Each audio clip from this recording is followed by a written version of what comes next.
মেহরবানি করে কাঁটাগুলো সোজা করে দিন। পায়ের গোড়ালি দেখে দেখে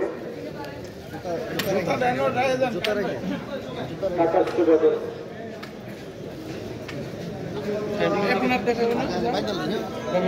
দক্ষিণ পাশে পর্যাপ্ত জায়গা আছে এবং পেছনেও কাঁটার হবে।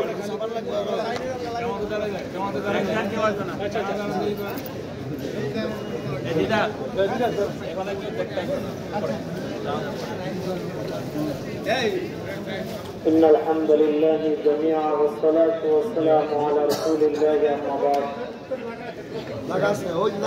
সম্মানিত হাজিরিন, মেহরবানি করে কাঁটার সোজা করবে। পায়ের গোড়ালি দেখে কাঁধ দেখে দেখে কাঁটা সোজা করবে। দক্ষিণ পাশে জায়গা আছে এবং পেছনে আরো কাঁটার করে নিতে পারে। দক্ষিণ পাশে পর্যাপ্ত জায়গা আছে। আপনারা